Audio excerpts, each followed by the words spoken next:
Vale. Buenas tardes. Todos, creo, por lo que he oído, todos creemos en el potencial que tiene la educación para mejorar la vida de nuestros jóvenes, para darles un mejor futuro. Por todas las presentaciones, las conversaciones, está lleno de gente que realmente tiene pasión por educar. Y es lo que he oído a lo largo del día de hoy.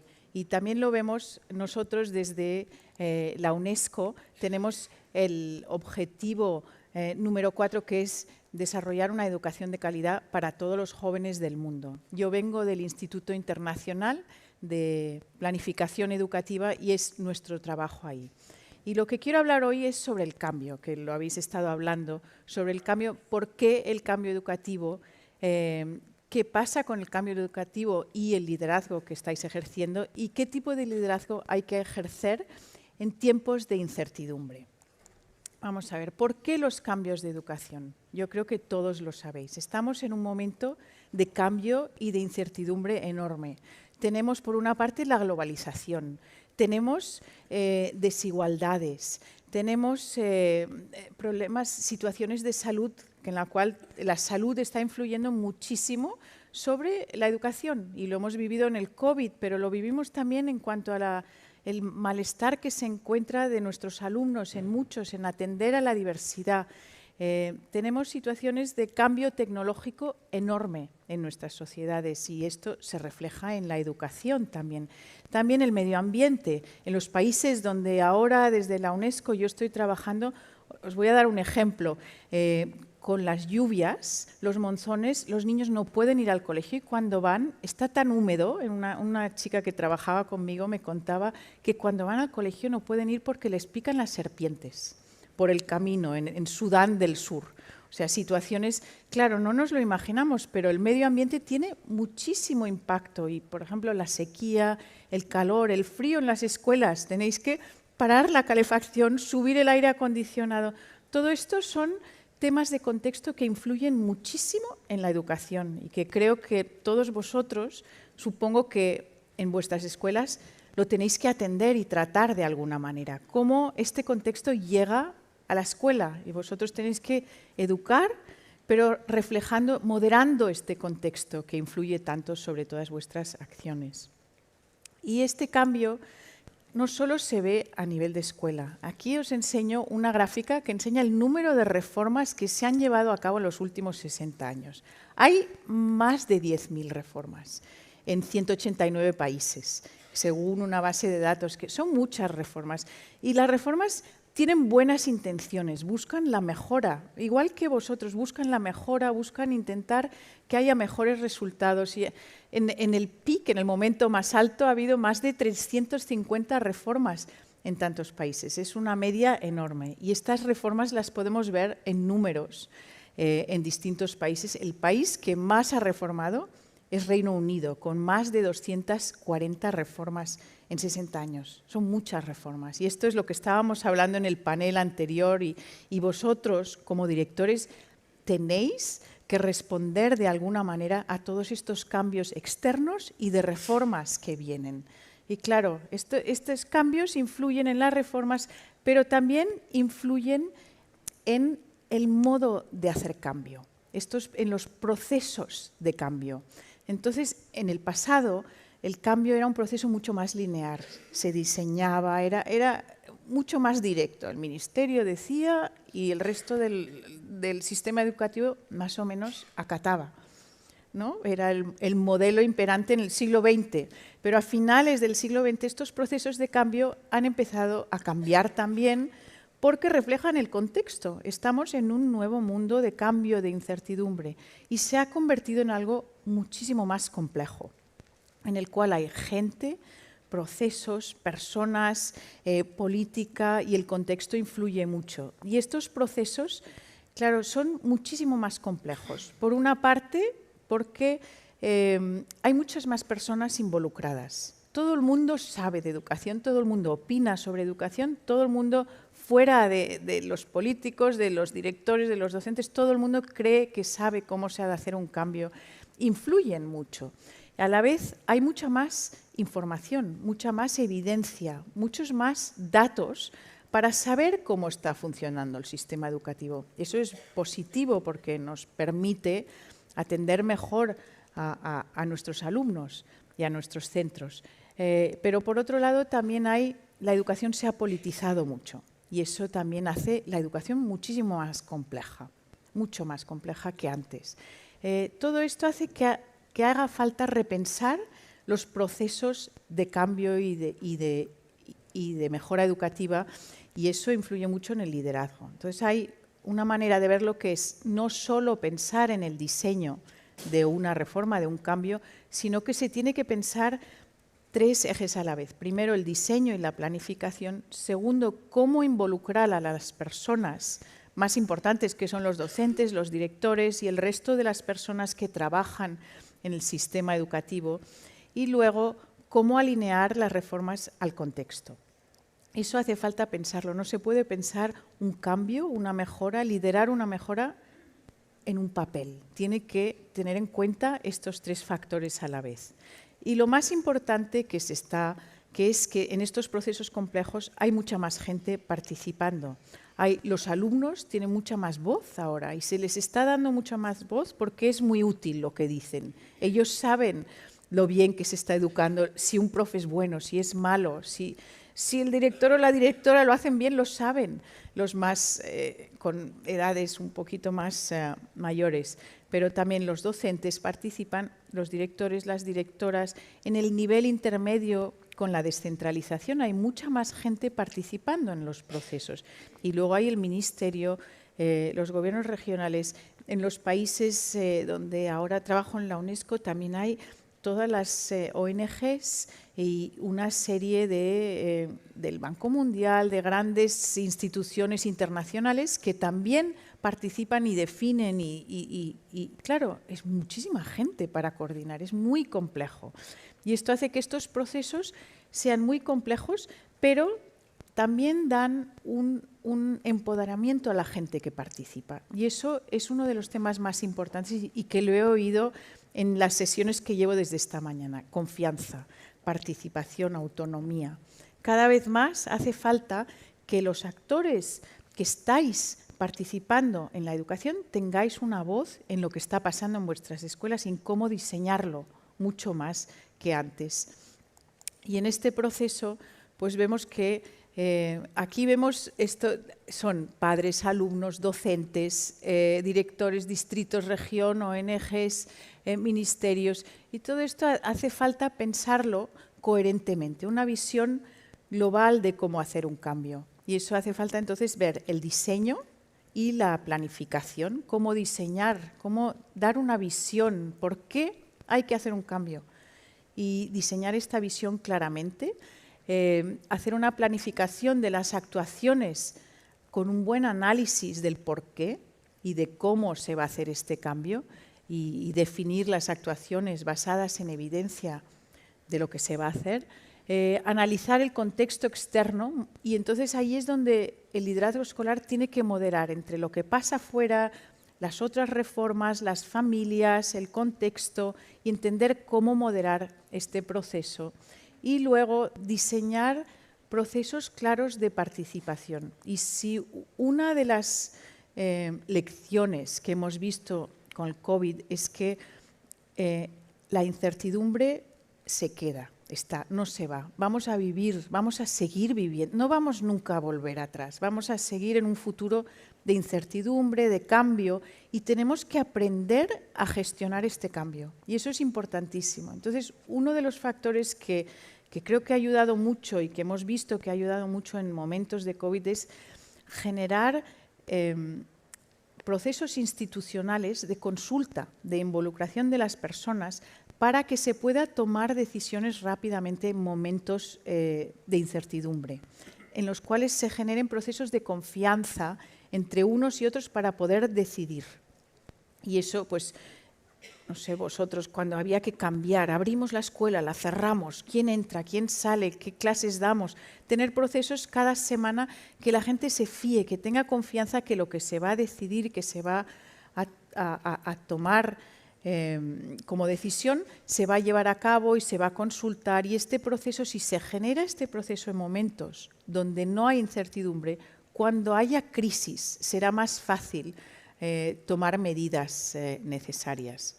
Entonces, hace falta que todos los actores involucrados puedan participar en todas estas tomas de decisiones. Creo que es una de las lecciones más importantes en esta complejidad, buscar las instituciones, los procesos adecuados para que se pueda llevar a cabo cambios de una forma apropiada. Entonces, solo quiero terminar y decir, bueno, que hay que pensar el contexto del cambio. Hace falta reconocer que el cambio está aquí, que tenemos que aceptarlo, que tenemos que hacerle frente y atenderlo. No podemos, la educación es estática y refleja nuestro contexto. Entonces, hace falta atenderlo. Segundo, los procesos de cambio son iguales de importantes que el contenido del cambio, porque se puede definir un cambio muy bonito en papel, pero si el proceso no está definido claramente, profesionalizado, atendido de una forma clara, que la gente tiene roles y responsabilidades claros y procesos y financiación clara, entonces esta reforma no se va a llevar a cabo. Y por último, liderazgo. ¿Qué podéis hacer vosotros? Pues en estos momentos de cambio es guiar el cambio, hacer liderazgo distribuido, establecer los espacios apropiados para que se puedan llevar a cabo estos cambios en conjunto con el resto de los actores que hay en las escuelas o a nivel regional, local o nacional. Y esto es lo que quería decir antes de pasar a nuestra conversación, porque hoy tenemos aquí un grupo muy interesante de representantes de redes escolares, que es lo que llamamos, acabamos de sacar una publicación en el IPE, en la UNESCO, que se llama The Middle Tier, que es las personas que trabajan en los niveles intermedios y que ejercen un liderazgo importantísimo porque ponen en contacto unas escuelas con otras, definen la visión y establecen todo a nivel local para que sus escuelas funcionen bien con una visión clara. Entonces tenemos cinco representantes que vamos a preguntarles. Cada uno nos va a explicar desde su perspectiva qué han hecho ellos como liderazgo, qué modelo de liderazgo han puesto en marcha ellos para que tuvieran un proyecto de red exitoso, ¿no? Entonces, os pido si podéis explicar cada uno qué es lo que habéis hecho y qué modelo de liderazgo habéis puesto en marcha para que funcionara. Y esto será la primera pregunta y vamos a abrir primero con el Centro Arenales y te invito a presentar el Grupo Arenales y qué es lo que habéis hecho. Gracias.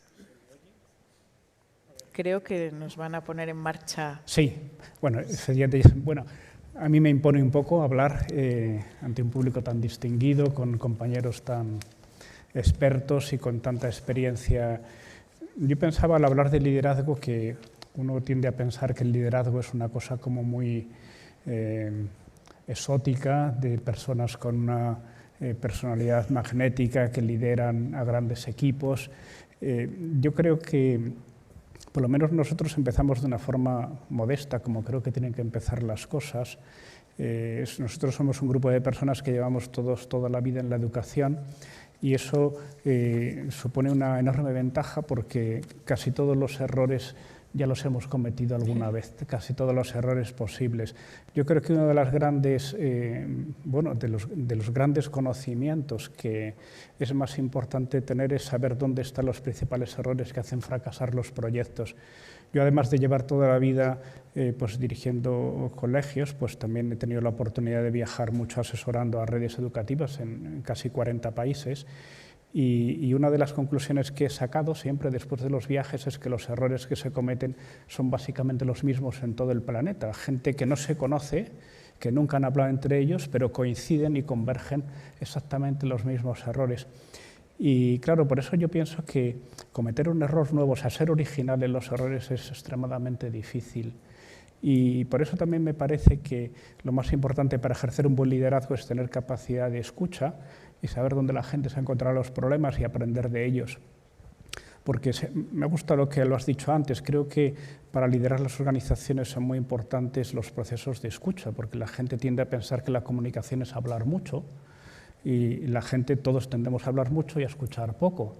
Entonces, la buena comunicación suele producirse cuando se escucha y se procura hacer equipo. Entonces, nosotros desde el principio pensamos que nuestra organización tenía que ser con poca jerarquía y mucho cuidado de la cultura institucional.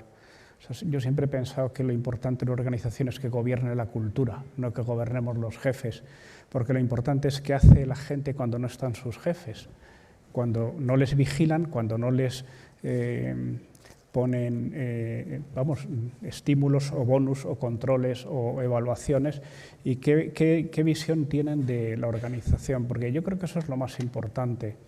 El valor de una organización yo creo que está en su cultura corporativa. Yo creo que hay que prestarle mucha atención. Pienso que también es muy importante hablar mucho del propósito, del para qué, porque uno puede hablar mucho sobre qué es, qué hace y cómo lo hace, y lo importante es para qué lo hace. En esto pasa como las personas, lo importante no es lo que hacen, sino para qué es lo que da sentido a su vida. Entonces yo pienso que todo lo que sea reflexión sobre el propósito siempre garantiza una gran implicación de las personas, porque realmente trabajar por un sueldo, yo lo oí decir el otro día, me pareció exagerado, pero lo voy a repetir porque me gusta ser así un poco disruptivo. O sea, trabajar simplemente por un sueldo es, en cierta manera, una forma de esclavitud, porque uno presta su cuerpo y su trabajo a cambio de dinero, que es una cosa demasiado prosaica para uno implicar su vida en eso. Entonces creo que es importante que todos entiendan que están participando de algo grande. En nuestro caso, pues dentro de que somos una red modesta, tenemos unos 30 escuelas en 8 países.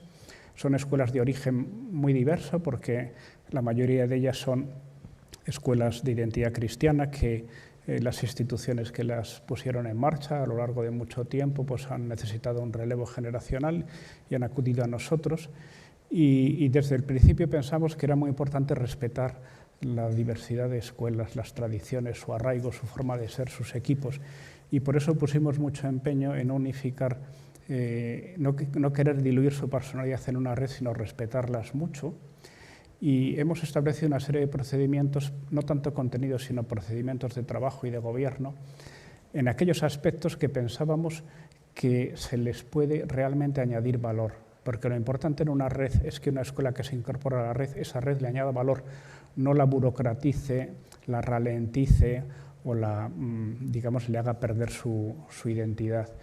Y hicimos un proceso muy amplio y de mucho tiempo. Me haces una seña, cuando se me pase el tiempo. Mirando el horario, a ver. Sí. Ahí nos lo dicen, ¿no? No, sí, pero... Pues, muy bien. Voy a respetar el tiempo como has hecho tú, que vamos muy bien hoy en ese sentido y hay que continuar. O sea, yo creo que es muy importante saber qué cuestiones conviene. Esto es muy importante en cualquier institución. Es qué cosas tienen que decir los jefes y qué cosas no se deben meter. En general, los jefes tienden a querer hacerlo todo y que todo se les pregunte y se les consulte. Eso es uno de los grandes errores en el liderazgo. Y hay que ver qué cuestiones... Es un poco la experiencia que he ido viendo, conociendo redes de colegios en muchos países, es ver qué cuestiones realmente es interesante que de alguna manera se uniformicen o que queden en los servicios centrales o en el gobierno central de la red, y qué cuestiones hay que fomentar precisamente esa pluralidad de modelos y de centros. Pero bueno, habrá tiempo de seguir diciendo, así que cedo la palabra. Invitamos ahora a la Fundación Tomillo y a Ángel, que la Fundación Tomillo nos explica un poco el modelo innovador que habéis aplicado y el éxito que habéis tenido y cómo lo habéis hecho. Gracias. Gracias, Beatriz, también por compensar esta mesa llena de poca paridad, por decirlo de alguna manera, ¿no? Entonces, pues bueno, la compensa es de sobra. Gracias a todos aquellos que habéis promovido este encuentro alrededor de lo que nos apasiona a todos los que estamos, a todos y todas las que estamos aquí, ¿no? Que es los jóvenes, la educación, en general la pasión por la educación, ¿no? Y fundamentalmente con esa mirada puesta pues, en los niños, niñas y adolescentes que se encuentran en situaciones de mayor exclusión. Es ahí donde las entidades del tercer sector, donde las fundaciones, donde las escuelas de segunda oportunidad nos encontramos. Este lunes pasado, en este mismo foro, que ya consideramos como nuestra casa, damos gracias a CaixaBank siempre por hacer posible que nos podamos reunir aquí con tanta facilidad, se presentó por el Alto Comisionado contra la Pobreza Infantil, se presentó el informe de la pobreza infantil, del coste de la pobreza infantil en España, ¿no? 63.000 millones de euros, el 5,1% del Producto Interior Bruto, es lo que cuesta la pobreza en nuestro país. Pero independientemente de este dato, son las consecuencias que eso tiene detrás, ¿no? Seguimos creciendo en el número de niños, niñas y adolescentes, ya más de uno cada 4, más del 25%, que no tienen las mismas oportunidades que los demás. Además, 1 de cada 3 de estos niños y niñas viven en Madrid, en la Comunidad de Madrid, o viven en la comunidad en Cataluña. Se habla ya de una urbanización, de alguna manera, de la pobreza, ¿no? Un informe que habla de desigualdad, que habla de severidad e intensidad de la pobreza, de su cronificación, de la falta de oportunidades y esperanza por un futuro digno de tantos niños, niñas y jóvenes en nuestro país. Y un futuro que les espera dentro de 4 o 5 años, pues aterrador, ¿no? Su vida va a ser afectada y tendrá un impacto negativo en su salud física, mental, en el empleo, en la falta de cualificación, etcétera, etcétera, etcétera. En definitiva, pues seguimos hablando de oportunidades, porque estos niños, niñas y adolescentes son talentosos, tienen talento. Lo que no tienen es la oportunidad de poderlo demostrar. Y aquí, entre otras cosas, pues entra de lo que estamos hablando en estas jornadas, que es la educación como ese arma poderosa de cambio y la de sus líderes de tomar las decisiones oportunas, como también las renuncias, ¿no? Hemos hablado, casi siempre que hablamos de liderazgo parece que hablamos sobre las decisiones que tenemos que tomar, pero también esas decisiones llevan asociadas renuncias que nos resultan muy difíciles de tomar a veces. La Fundación Tomillo trabaja junto con otras muchas entidades en los barrios del sur de Madrid, en el que el 70% de los jóvenes, la acumulación de nuestra pobreza o de estos jóvenes de los que estamos hablando, el 70% están ahí. Y todavía nacer en Usera o en Villaverde o en Latina o en Carabanchel o en San Blas o en Vallecas significa que vas a multiplicar por 4 o por 7 en función de tu situación también familiar, vas a multiplicar por esa cifra la posibilidad de abandono y la posibilidad de fracaso. Hace 3 años pues iniciamos un proyecto, se llama Itinerario Plus, en el cual pusimos la mirada fundamentalmente en los jóvenes que se encuentran en el nivel de cualificación más bajo en nuestra formación profesional, que es la formación profesional básica. Jóvenes que llegan pues no como segunda o tercera oportunidad, sino como última oportunidad. Los que estáis y conocéis bien la formación profesional y la formación profesional básica, lo sabéis, ¿no? Jóvenes hartos de repetir un sistema y un esquema que solo les ha traído desmotivación, fracaso, escaso apoyo, en fin, y sobre todo poca creencia en sí mismos. Esto de no valgo para nada ni valdré nunca para nada. Se los han dicho tantas veces que lo han interiorizado, lo han hecho suyo. Ángel, y explícanos, ¿qué habéis hecho vosotros? Pues Itinerario Plus fundamentalmente lo que tiene son 4 o 5 elementos fundamentales en los que basamos que al menos el 80 o el 85% de estos jóvenes hayan querido seguir adelante, ¿no? El primer elemento fundamental es la acogida y la orientación. Los procesos de acogida y orientación son absolutamente fundamentales. El proceso de acogida y orientación, saber qué hay dentro de las mochilas de desmotivación de estos chicos, pero no solamente de ellos, sino de todo su ecosistema, de ellos y de sus familias. Aquí, pues, evidentemente que el profesor, tutor, el orientador, los trabajadores sociales, los educadores de calle, los psicólogos, etcétera, forman una parte importantísima para tratar de identificar, sobre todo, pues eso, actuar sobre todo el ecosistema. Ahora, pues no ponemos solo, como decimos muchas veces, al joven en el centro de nuestra mirada, sino ponemos al joven y todo el ecosistema que le rodea, ¿no?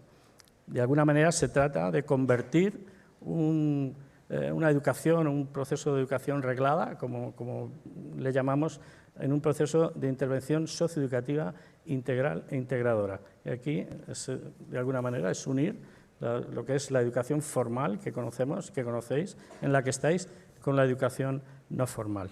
Lo segundo es aprender haciendo y aprender pensando, fundamentalmente, definiendo un marco de competencias en el que las competencias socioemocionales son la clave de éxito para estos jóvenes. Una evaluación por evidencias y proponiendo procesos de aprendizaje experiencial que rompiendo un poco los muros del aula, los muros del propio centro. De esto se ha hablado ya mucho, yo creo, durante lo que va de jornada, ¿no? Hablar de espacios más amplios, de desarrollo de talentos que no están en el currículum, las artes escénicas, la música, el deporte, el ocio, el tiempo libre, pues el cuidado con la naturaleza, son elementos absolutamente fundamentales para incluir en ese proyecto, en este proceso, ¿no? Y sobre todo, un elemento fundamental que también en la mesa anterior ha tenido su parte más importante, ¿no? Que es el de contar con educadores, con educadoras, con equipos directivos apasionados que crean fundamentalmente y que quieran trabajar en estas situaciones y ante estas dificultades que siguen siendo muchísimas, ¿no? Y que sientan constantemente la gran riqueza que está en aprender juntos con ellos, y que sin duda son lo mejor que nos ha pasado en nuestra vida. Muchas gracias.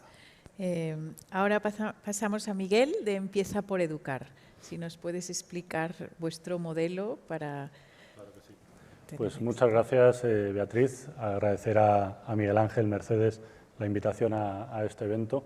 Últimamente me invitan a todos los sitios junto con Ángel, o sea que sepáis que si alguien está pensando en invitarle, vamos en pack, nos tenéis que invitar a bueno, yo represento en esta mesa la Fundación Empieza por Educar, una fundación que nace en el año 2011 con el objetivo de aportar desde la sociedad civil y desde lo que modestamente podamos hacer para mejorar la equidad del sistema educativo. Ángel estaba hablando de las situaciones de inequidad que muchos de los niños y niñas a los que atendemos y educamos tienen que vivir todos los días. Por poneros un ejemplo, si estás en el quintil más alto de renta en nuestro país, solo el 7% de los estudiantes abandona el sistema teniendo como mucho educación secundaria. Si estás en el quintil más bajo de renta, en vez de en el más alto, ese porcentaje se eleva hasta más del 45%. Es decir, casi 1 de cada 2 alumnos de ese nivel de renta sufre de lo que llamamos abandono escolar temprano. Nosotros queremos aportar soluciones a esta problemática y lo hacemos con un modelo que es un modelo internacional. Pertenecemos a una red que se llama Teach for All y que está presente en más de 62 países en todo el mundo y que tiene pues, varias claves y que pretende tener varios impactos. Entre las claves es, en primer lugar, atraer y seleccionar a jóvenes profesionales que cumplan 2 requisitos. El primero, tener talento, tener buenos perfiles, buenos currículums o haber tenido un logro interesante. Y en segundo lugar, tener el compromiso de querer trabajar con los estudiantes más vulnerables que vienen de zonas socioeconómicamente más desfavorecidas. Mucha gente nos dice, ¿dónde encontráis a estos perfiles? Porque parece poco intuitivo. Bueno, colaboramos con universidades que nos ayudan a identificarles, colaboramos con centros de talento, colaboramos con distintas entidades que nos ayudan y afortunadamente todos los años tenemos entre 2.000 y 3.000 solicitudes para únicamente 60 plazas en toda España. Tenemos sede en Madrid y en Cataluña. Una vez que hemos atraído, digamos, con nuestra propuesta de valor a este perfil, lo que hacemos es una selección, la verdad es que creo que muy meticulosa, muy rigurosa, basada en competencias que pensamos que son imprescindibles para ser docente. Competencias como capacidad de comunicación, capacidad de empatía, capacidad de organización, motivación, no solo por querer enseñar, sino por querer enseñar en aquellas escuelas que son las más duras, las más complejas por el perfil de alumnado al que atienden. Como os decía, cada año unas 60 personas entran en nuestro programa. Es un programa que en prácticamente todas las ocasiones es remunerado. Y lo que van a hacer es un programa de 2 años en el que desde el primer día van a estar implicados, involucrados en un centro como docentes, bien docentes en prácticas, porque todavía no tienen el máster de formación del profesorado, o bien como docentes titulares si son graduados en primaria o en infantil y primaria, o ya tienen el certificado que les permite ser docentes. En los dos casos, esos 2 años, evidentemente, no van a estar solos, porque, como os decía, van a escuelas de especial complejidad. Escuelas como la de Ángel o como la de Roberto en Bilbao. Allí no solo van a colaborar con los docentes que ya están en esos claustros, sino que van a tener un tutor o una tutora profesional que aporta la Fundación y que les va a acompañar dentro y fuera del aula. Un tutor formado para hacer observación de clases, para recoger evidencias, para dar un feedback constructivo y reflexionar junto con nuestros docentes sobre qué aspectos de su docencia están funcionando y cómo los potenciamos y qué áreas de mejora tienen y cómo trabajamos sobre ellas. También van a tener una formación específica para trabajar con este perfil de alumno al que nos dirigimos. Esta mañana se ha comentado, ¿no? No cualquier docente sirve para trabajar en cualquier escuela. Creemos que si te vas a enfrentar a situaciones, escuelas o cursos como FP Básica, como un aula de compensación educativa, como diversificación curricular, donde los alumnos tienen un perfil determinado, tienes que tener una formación específica para trabajar con ellos y sobre todo tienes que tener un deseo muy importante de trabajar con ese perfil de estudiante. Os decía antes que buscamos 3 impactos. Este impacto en la escuela sería el impacto a corto plazo. Queremos que nuestros docentes aporten a las escuelas, trabajen con los docentes y los equipos directivos que ya están allí, tratando de ser un recurso más, de generar buenas ideas, de generar trabajo y de aportar todo lo que puedan. Ese sería el impacto a corto plazo. Pero el impacto a medio plazo que buscamos es el impacto en lo que nosotros llamamos nuestros alumni o nuestros antiguos alumnos, la gente que ya ha pasado por el programa y que ahora mismo son casi 400 personas. Y ahí es donde queremos desarrollar su liderazgo. Damos una formación de liderazgo, damos una formación de entendimiento de lo que es el sistema educativo para que ellos aporten a posteriori desde donde ellos quieran, desde el ámbito de la educación en el que se sientan más cómodos. Esto nos permite decir que de todos los participantes que han pasado por nuestro programa, casi el 96% se queda en educación y la inmensa mayoría de ellos en entornos menos favorecidos. Algunos desde el aula, aproximadamente el 50%, al menos algunos años más, pero tenemos ex participantes de nuestro programa que ya son directores de centros escolares, que están en puestos de responsabilidad, de liderazgo educativo, jefes, jefas de estudio, directores y directoras de departamento. Tenemos un buen número de alumni que están ahora mismo en la universidad, como profesores universitarios de los grados de educación y de los másteres de formación del profesorado. Tenemos alumni que han diseñado sus propios emprendimientos educativos o que se han incorporado en entidades del tercer sector. Y tenemos gente que también está en la administración pública colaborando en el diseño de políticas educativas. Para nosotros lo más importante es que todos ellos lo hacen desde el conocimiento profundo de qué es lo que sucede en las aulas más complejas de nuestro país y el entendimiento profundo de cuáles son las causas de la inequidad educativa y sobre todo cuáles son sus consecuencias. Creemos que eso les da unas claves que pueden utilizar para idear y aportar en las soluciones a esta problemática. Y un último efecto. Nosotros creemos que hay cosas que son buenas ideas y las ponemos encima de la mesa y trabajamos con las administraciones, con las universidades, con otras entidades para que las puedan captar si quieren. Creemos que es buena idea seleccionar al profesorado competencialmente y no por cuánta biología o cuánta matemáticas saben. Creemos que es buena idea que la gente que comienza su carrera docente tenga 2 años de acompañamiento y que esos 2 años de acompañamiento las personas y los profesores que les acompañan sean profesionales de la mentorización o de la tutorización. Creemos que es una buena idea que la gente que luego va a tener que tomar decisiones en educación entienda lo que pasa en el aula. Son cuestiones que ponemos encima de la mesa y que estamos tratando de transferir a las administraciones educativas. Muchas gracias, Miguel. Realmente estamos viendo distintos modelos de redes y cómo están todos trabajando atender a la diversidad, atender a las personas más desfavorecidas. Y ahora pasamos a FUJAM. Luis, por favor, nos explicas vuestro modelo de liderazgo. Gracias, Beatriz. Gracias a la organización por la invitación. FUEN somos una fundación que ahora mismo tiene 4 centros escolares en la Comunidad de Madrid y que uno de nuestros focos es la educación ecosocial. Esto viene a cuenta de que nos tomamos muy en serio, o intentamos tomarnos muy en serio, la crisis múltiple que estamos viviendo, una crisis que tiene un foco en lo ecológico, una crisis que tiene otro foco en lo social, de manera que estamos haciendo una transformación de nuestros centros y ayudando a que otros centros de la red pública concertada en distintos lugares del Estado hagan transformaciones similares. De manera que nuestro modelo de liderazgo está muy empapado con esta mirada. Y voy a plantear 4 ideas básicas de este modelo de liderazgo y después las voy a ejemplificar. La primera es que los modelos de liderazgo dependen de los objetivos que tú tengas. Unos objetivos darán lugar a unos modelos de liderazgo para conseguirlos y otros objetivos requerirán otros modelos de liderazgo. Así que lo que voy a plantear está muy empapado con esos objetivos de corte ecosocial, es decir, con intentar construir sociedades más justas, más democráticas, más sostenibles y que el alumnado, si quiere, sea sujeto de cambio, objeto de cambio, pues para esas transformaciones. La segunda idea, y esto se ha dicho varias veces a lo largo del simposio, es que los liderazgos necesitamos que sean múltiples, en los que los distintos agentes de la comunidad educativa tengan unas labores de liderazgo en distintos momentos y para distintas cosas.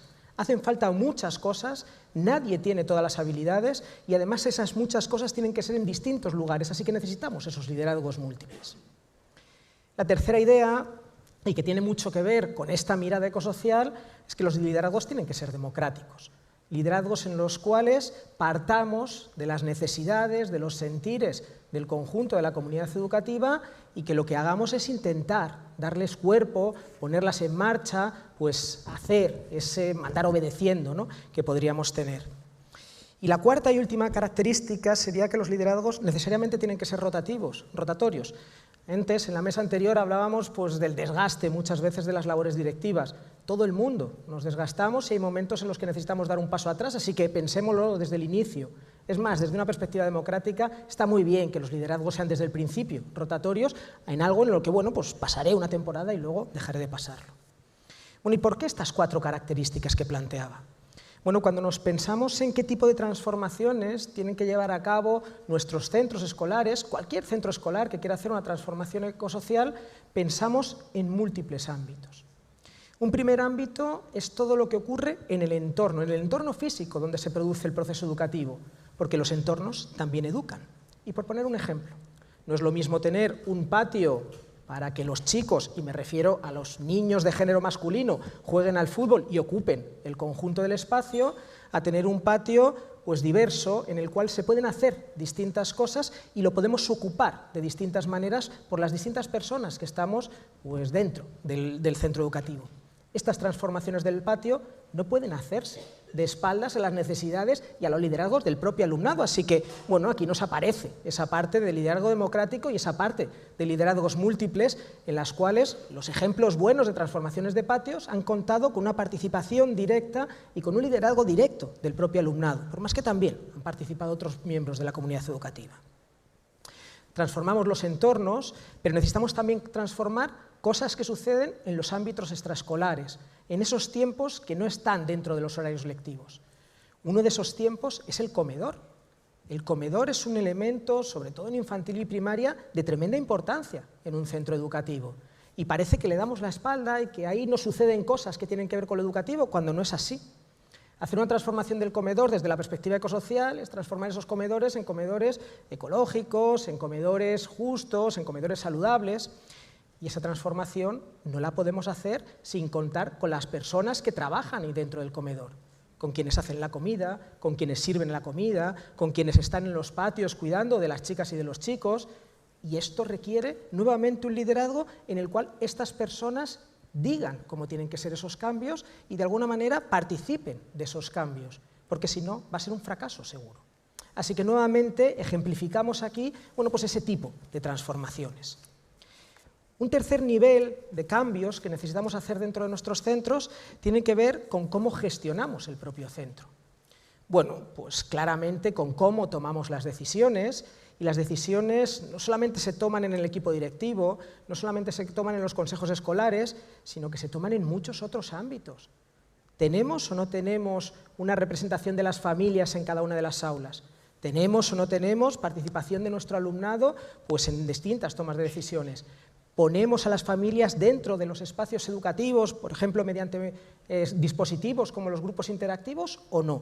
Hay múltiples espacios en los que puedo dar esa participación y hacer un centro democrático. Y esto nuevamente nos habla pues, de liderazgos distribuidos, con una mirada democrática y al servicio de estos objetivos ecosociales. Pero la gestión no solamente es la toma de decisiones, la gestión es también qué hacemos con los conflictos, porque no vamos a engañarnos, un centro escolar está atravesado por conflictos. En las aulas, en los patios, en los comedores, en los claustros, somos grupos humanos e es inevitable que existan estos conflictos. Bueno, pues pensar en cómo gestionamos esos conflictos también desde esa perspectiva del liderazgo distribuido es pensar en grupos de alumnado mediador que sean protagonistas de esa gestión de los conflictos, o es pensar en mecanismos de justicia restaurativa que hablan también de, bueno, pues de cómo abrimos esos espacios.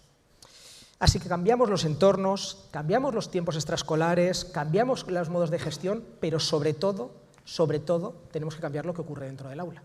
Si no transformamos el currículo, si no transformamos los objetivos de aprendizaje, la forma en que se realiza ese aprendizaje, el método y los métodos de evaluación, bueno, no estaremos entrando en el corazón de la práctica docente. Y pensar en esas transformaciones que son inevitables si queremos hacer ese cambio desde la perspectiva ecosocial, nuevamente nos lleva a ese liderazgo pues, múltiple. Claro, son transformaciones que pueden y deben ser impulsadas desde los equipos directivos, pero si no contamos con un impulso y una participación directa del profesorado, esto no se va a llevar a cabo. El profesorado tiene que ejercer también una labor de liderazgo dentro de su aula para generar esas transformaciones curriculares, entre otras cosas porque es su responsabilidad directa, pero muchas veces lo que nos hemos encontrado es que el propio alumnado es el que empuja también esto, exigiendo o pidiendo, mejor dicho, al docente pues que trabaje temas como la emergencia climática o que atienda la situación de vulnerabilidad de parte del alumnado. Así que, y con esto termino, ¿no? Pensar en una transformación ecosocial de nuestros centros que responda a la crisis múltiple que estamos viviendo requiere un liderazgo que sea orientado a esos objetivos, que sea múltiple, que sea rotativo y que sea democrático. Gracias. Muchas gracias, Luis.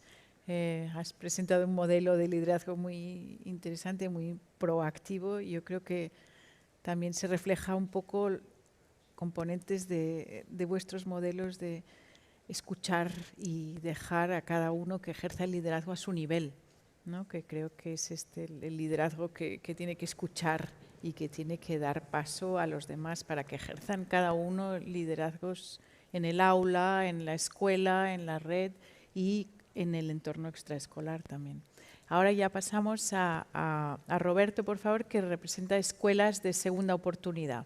Si nos explicas vuestro modelo de liderazgo. Muy bien. Bueno, gracias por la invitación a la organización, por darnos este micrófono junto a amigos tan queridos como los que tenemos aquí, que también forman parte incluso de la Asociación de Escuelas de Segunda Oportunidad en España, ¿no? Esta asociación pone el foco sobre todo en un colectivo juvenil con dificultades académicas, dificultades de integración social, y que se encuentra en los límites, y ya sabemos pues, que en los límites a veces estás fuera y otras veces estás dentro, y bueno, no siempre la realidad es blanca o negra, ¿no? Y el modelo con el que trabaja la Asociación de Escuelas de Segunda Oportunidad, yo creo que tiene un elemento principal que es entender la diversidad y la diferencia como un elemento natural, ¿vale? Y el reverso, o sea, la homogeneidad precisamente como algo antinatural. Y a partir de ahí generar unas dinámicas de ayuda a este colectivo y de ayuda a los equipos directivos, equipos docentes que forman parte de las escuelas, que hacen de esta diferencia virtud y la aprovechan como elemento de crecimiento a todos los niveles, tanto de cada individuo, de cada alumno o alumna que están en nuestras escuelas, como de las diferentes escuelas entre sí, ¿vale? Como de los equipos directivos incluso abriéndose a una realidad que va más allá de lo académico, ¿vale? Y que también involucra a diferentes actores de la sociedad. Por lo tanto, en la Asociación de Escuelas de Segunda Oportunidad precisamente no solo forman parte escuelas, sino que también hay lugar para empresas, porque son elementos clave de la inserción social a largo plazo de estas personas. Hay agentes del mundo académico e investigador, hay elementos y agentes que trabajan en el mundo educativo pero que no son titulares de escuelas, como por ejemplo Empieza por Educar y otros que trabajan en estos escenarios, pero que nos une la preocupación por este problema juvenil, ¿no? Y en esa diferencia es donde tratamos de articularla y buscar el elemento que ayude de la manera más eficiente posible a cada una de las escuelas que forman parte de nuestra red a ser mejor, ¿vale? A mejorar cada día, ofreciendo visiones de otras realidades de las que todos podemos aprender y ofreciendo la oportunidad de que en la escuela entren diferentes agentes, ¿vale? A decidir, a evaluar, a opinar, ¿vale? En los procesos que en la escuela se llevan a cabo, ¿no? Para facilitar todo eso hemos desarrollado un proceso de autoevaluación y heteroevaluación que permite a la escuela mirarse a sí misma en base a elementos que son de calidad contrastada en este tipo de ámbito educativo. Le ofrecen la posibilidad de que esa evaluación se operativice y el propio equipo docente elija qué elementos son aquellos que quiere mejorar y de manera sencilla pueda determinar cómo lo va a hacer, y que otras escuelas le acompañen en ese proceso de tal manera pues, que una escuela no sea un elemento independiente, solitario, sino que se vea acompañado de otras digamos, realidades en las que se puede sentir identificado, compartir, como decía la mesa anterior que hablaba de autonomía de los centros, etcétera, las penas y las alegrías también que viven y las preocupaciones que viven estos equipos directivos, y potenciar que ese modelo, digamos, de evaluación sea también un modelo a su vez dinámico y construido por todos los elementos que forman parte de la red, ¿vale? De tal manera que el proceso de hace 5 años no es el mismo que viven hoy en día, haciendo que cada vez cada una de las escuelas mejore el punto de partida que tenía en el paso anterior, ¿no? De tal manera que siempre se va a empujar a la mejora interna de cada escuela y se le va a acompañar en ese proceso de manera colectiva y cooperativa. Muchas gracias. Bueno, yo distinguiría 4 puntos que veo que surgen de vuestras redes y de vuestro liderazgo. Una es una visión clara del modelo educativo que atiende al contexto al que estáis respondiendo, ¿no? Cada uno refleja un contexto distinto y que esta visión está muy integrada en lo que presentáis, y eso es muy importante para poder liderar estos procesos. Número 2, modelos de liderazgo concretos en cada caso, que está claro que los tenéis, y algo que sale mucho es cómo reflejáis la importancia de lo extraacadémico, de lo extracurricular, de valorar las actuaciones fuera estrictamente del currículum como parte de una educación integral. Yo creo que esto es algo que es muy importante y que cada vez está surgiendo más en los currículums del siglo XXI, que si queremos atender a los jóvenes, que hace falta realmente verlos de una forma integral de su bienestar y se integra un poco en la actuación educativa de las escuelas mucho más que antes era más puramente académico. Y por último, todos reflejáis la importancia del proceso de participación de docentes, de alumnos, de padres o de otros actores que están participando. Ahora, todos habéis hablado de vuestros éxitos. Estaría interesante también ver los retos a los que os habéis enfrentado e incluso que puede no haber funcionado en momentos clave de vuestro liderazgo. ¿Qué diríais que podría ser algo que otros directores puedan aprender a no hacer en un momento de que vosotros habéis aportado cambios o retos que os habéis encontrado que son muy difíciles de sobrepasar? No sé si no lo hagamos en fila porque ya es demasiado, hablemoslo en conversación, No sé si quién querría... Yo presento una dificultad que al mismo tiempo es una gran oportunidad, ¿no? Y es, he estado 38 años más o menos en una situación de educación formal y casi 3 en el lado de la educación que llamamos no formal, ¿no? Y esto es una dificultad para poner modelos en marcha en el que lo formal y lo no formal se den la mano, pero es una gran oportunidad. No lo dudéis ninguno ni ninguno de vosotras. Si la escuela tiene sus límites, el aula tiene sus límites y, bueno, aquello que se escucha y que nos suena siempre un poco mal, hacemos lo que podemos hacer. Bueno, pues se puede hacer mucho más, pero con otros.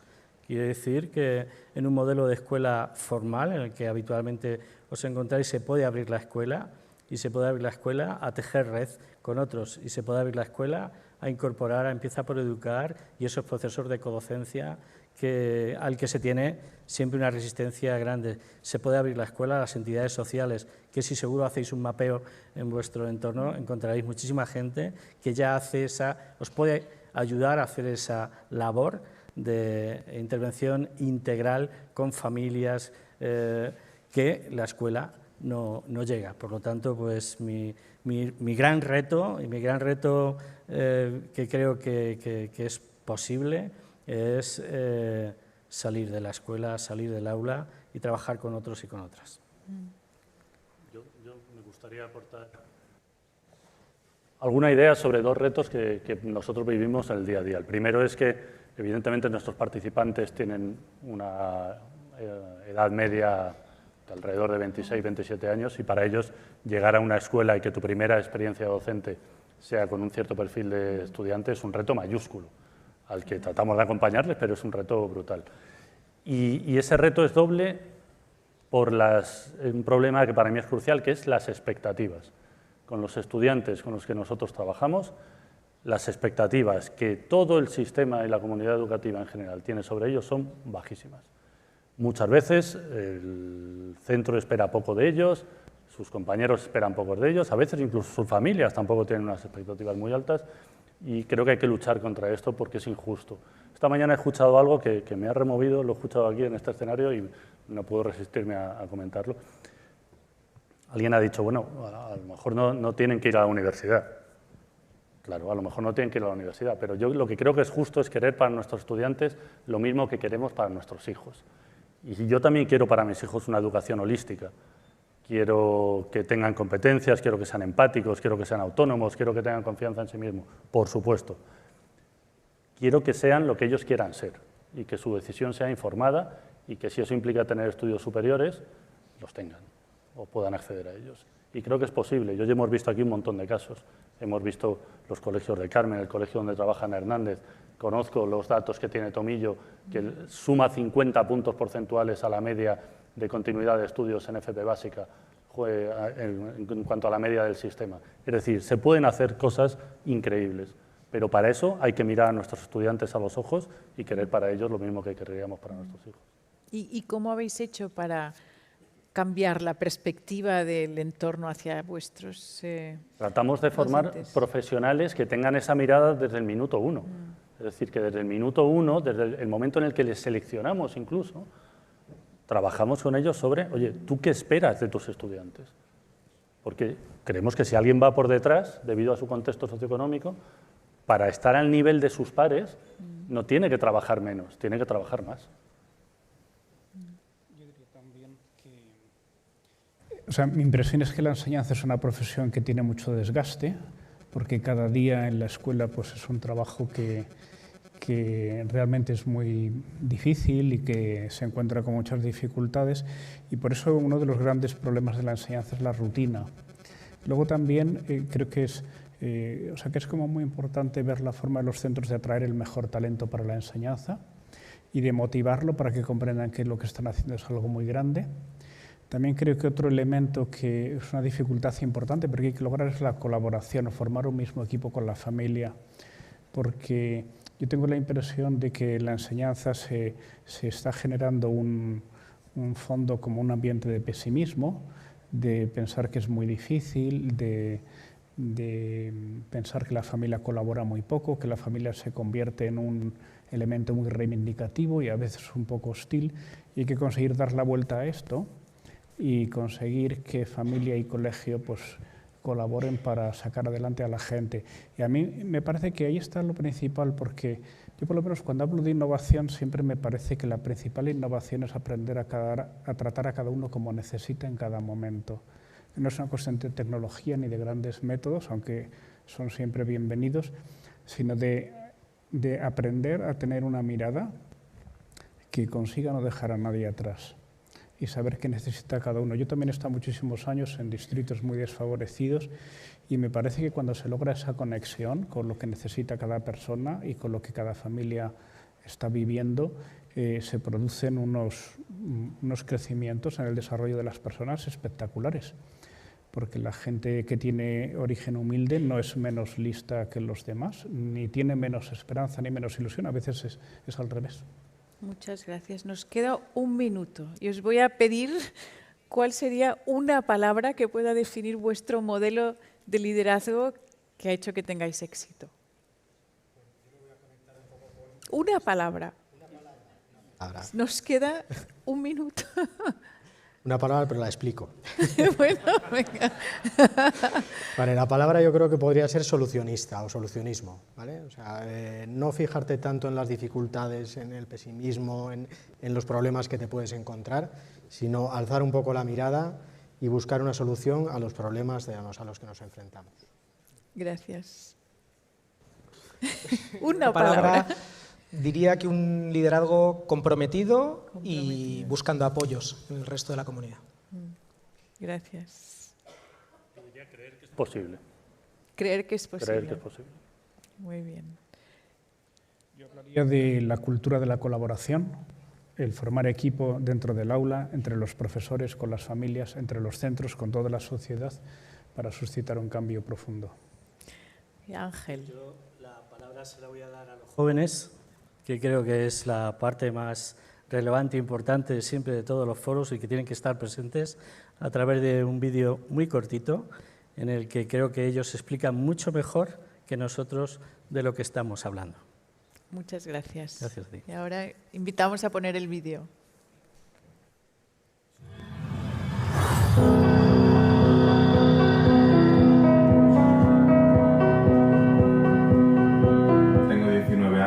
Y estoy actualmente cursando el segundo año de grado medio en microsistemas operativos y redes.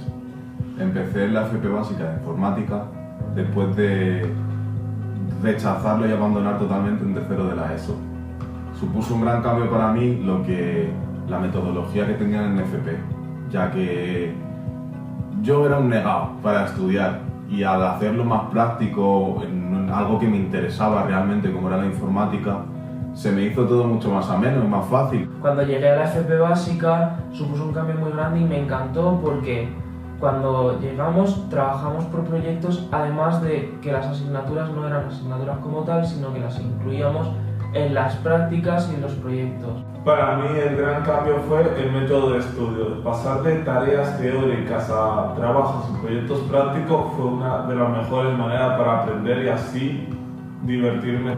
Cuando yo llegué era un chico muy introvertido y sin ganas de estudiar, pero gracias al apoyo de los profesores, más individualizado que el de la ESO, y al apoyo de los compañeros, conseguí volverme un chico más extrovertido y recuperar esas ganas que tenía de estudiar. Llegas ahí como una persona que no tienes rumbo, no sabes qué estás haciendo, es algo nuevo y de repente los profesores como que te encaminan.